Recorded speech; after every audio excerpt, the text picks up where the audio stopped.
Hello Mouseworks fans, and welcome to another edition of modeling news around the world. And for this week, there's not a lot of news again that's too earth-shaking. One bit of news, after I did my video on the AK Interactive Real Colors Air series of paints, about how they are not water-based in the least of the sense, AK has actually come out with a video explaining that yes, indeed, they are not acrylic based in any way, that you have to use lacquer thinners, Gianotes, Tamiya lacquer thinner, Mr. Gunze leveling thinner, or their own thinner. So they specifically say that they work with lacquers only and do not use acrylic thinners. So I'm glad to see that they actually came out with that, because that was going to aggravate a lot of people about how the thinning process went on those. So anyways, that is about it for the modeling news around the world, and up next is future releases.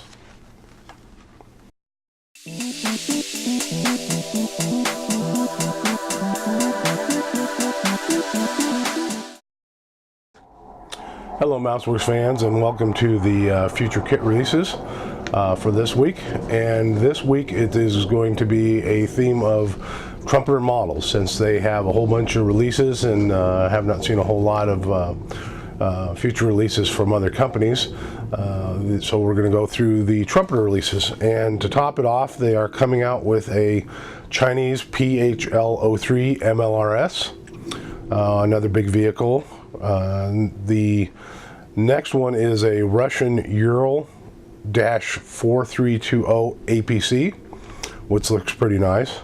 The next one is the Russian 1S91 SURN Cub 2K12 system, radar system. This one's going to be really interesting because it's going to be very complex, probably a lot of photo etched with the two radar systems on it, but it's going to look really nice when it's done, and it is going to go along with some of their gainful missile systems that they're coming out with as well, so that'll be interesting. The next one I talked about on the last video basically is about Trumpeter is partnering with a Chinese film corporation called Frontgwo, F-R-O-N-T-G-W-O film, and they're doing a movie called The Wandering Earth, and in that vehicle is in that movie is a large vehicle that looks like a giant Scud vehicle, and they're doing it 1/100 scale. It'll be really interesting to see, and what other ones they're going to come out with. Too bad it's not going to be a real big 35th scale, but it's probably a monster vehicle anyways.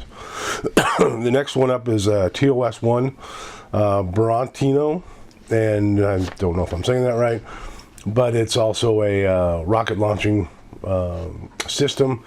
They did come out with the TOS-1 years ago. This is the Mod 2 version, which has a different box system on the launch box. Basically, it's got a little angled housing on it, so that'll be nice if you have the TOS-1 to make the later version of it. So that is about it for the Trumpeter watch for this week, and hopefully there'll be more releases on next week's. So up next, we've got the new kit review.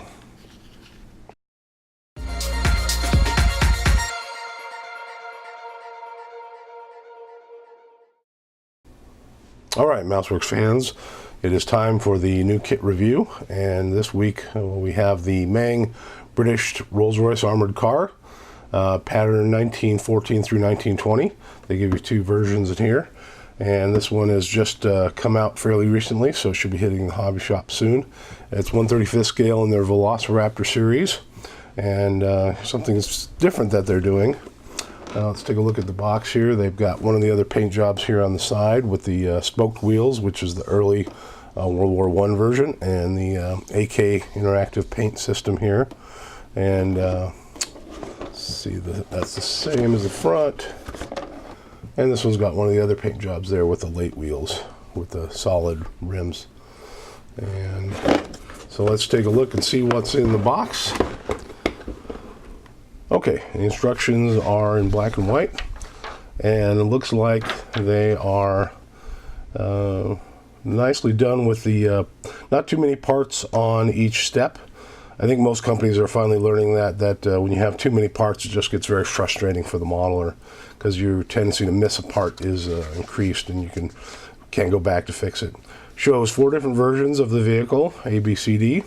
So that tells you if you want which version it is, and you go through the steps, it'll tell you what to do for which vehicle. The frame, they are shadowing in the parts that are new, and some painting call-outs here, looks like. The transaxle here, again, what's nice is they're showing them what model parts are new in the shaded version here. Looks pretty easy, simple forward build, usually only 3 to 5 parts per step, so that's kind of nice. And a lot of little details on the front end here. And again, they're calling out which versions you do only for that paint job. So. Headlight system. They're showing that, you know, for something to be removed, it has a little knife. Excuse me, I have a cold right now, so my voice is kind of messed up. Anyways, here's where you actually put on the spoked wheels. There is a double set of them on the rear. And here's the thicker tires with the solid rims. And they do give you a spare tire, looks like. Okay. Looks like putting the turret together, fairly simple. Some different machine guns that you can put in depending on which version. And then they show a parts breakdown here, complete with decals and all like that. And then a paint chart here, and that is about it for the instructions. The next up is they give you a color sheet to show the different versions. This one is a gray World War I version, 1914.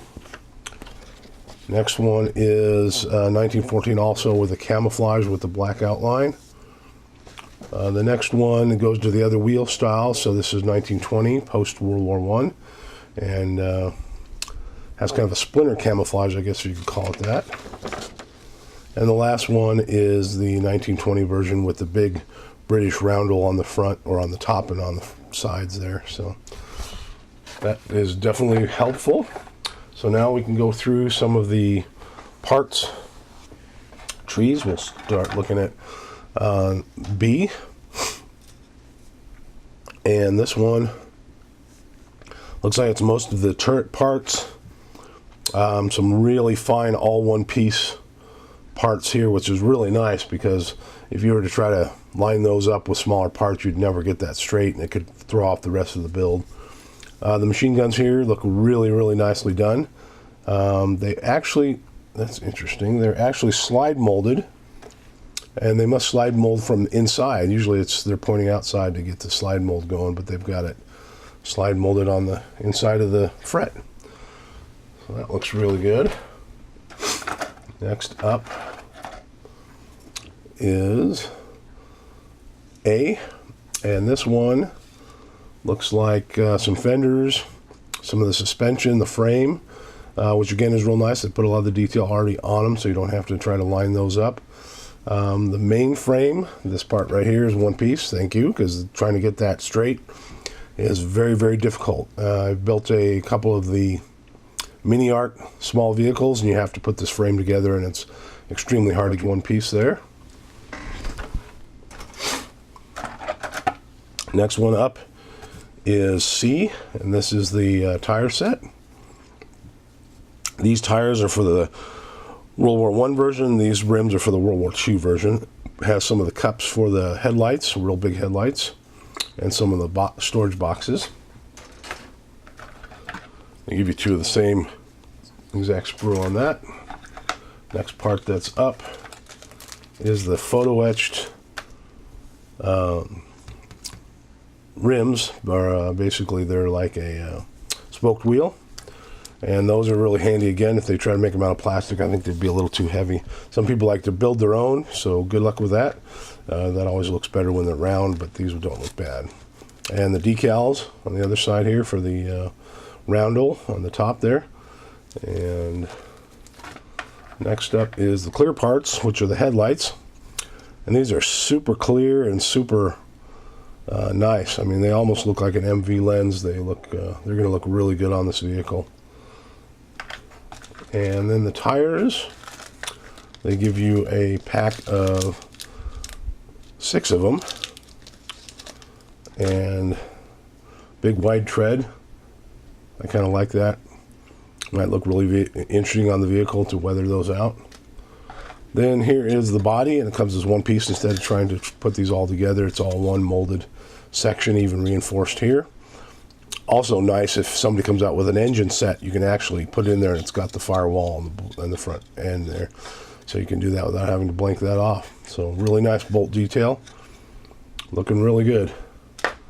And the last piece is this turret ring here. Very nice bolt detail as well. So they simplified this a bit to make it easier to build, but it's still a good modeling challenge. So that is about it for that model. And so next up we are going to go to tips and tricks.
Okay, MouseWorks fans, this week's tips and tricks is going to be making a cast surface, and I'm just going to be doing it on a piece of black plastic here just to give you a demo, but this would be applied to any turret surface if you want to make a little cast like some of the Russian stuff on T-62 turrets and so forth.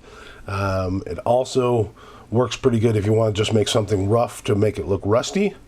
Or just mud that is accumulated. So we'll start here with my little palette, and what I'm going to do is I'm going to take some Tamiya basic type gray putty, and I'm going to put out a bit of it here. Don't need a whole lot at all, so this goes a long ways. Okay, and then now I'm going to use some Tamiya extra thin cement. This is a specific bottle that I made for doing this because it does get contaminated quite a bit with the putty. So definitely don't use this to glue your models with after you use it to do this. So what I'm going to do, bring back in my piece of plastic here. Okay. And I'm going to take the glue, and I'm going to take a real rough brush that I've been using for this for quite a while. It doesn't have to be perfect. It actually, the rougher the better. So I'm going to take some of the glue and I'm going to mix the putty with the glue, make a thinned out putty. You can also use Mr. Surfacer, which is actually pretty thin putty, and they have Mr. Dissolve putty, which is exactly what this is doing. So get it to a consistency about like so. And then what I'm going to do is just start stippling it on.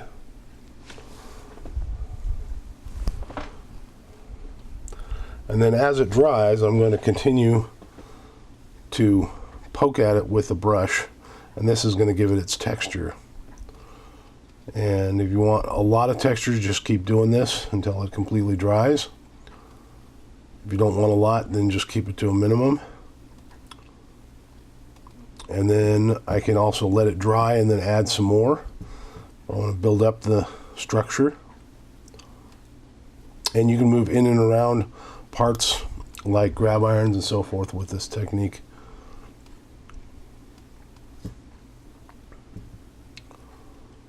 Alrighty. and we'll let that dry. I'll also try, this is actually a much bigger brush, so if I want something that's going to be a little bit rougher cast, we'll use this over here on this side. Get some more putty going in it. And this takes a little longer to build up because it doesn't absorb it into the brush as much, the liquid glue. So it starts to actually leave it on the piece here.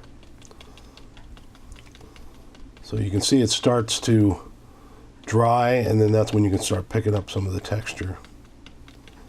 So this would be for something basically if you wanted it just not as much roughness as the other. You can sort of start to see the difference of it there.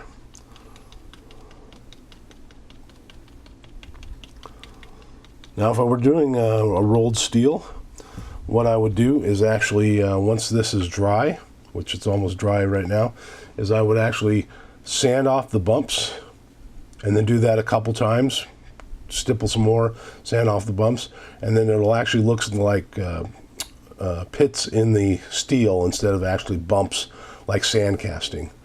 So we'll do another little bit here and build it up.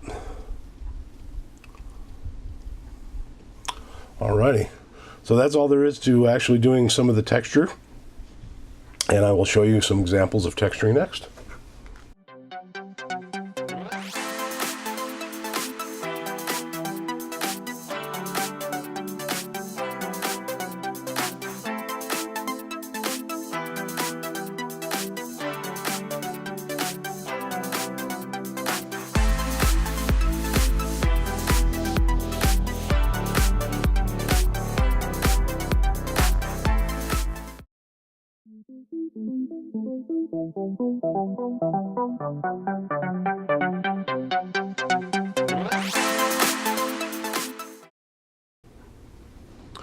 Okay, MouseWorks fans, time for the new gear section of the newscast, and this week what I've got is some of the blackening agents for the metal track for military vehicles. And as you can see, this track has already been blackened.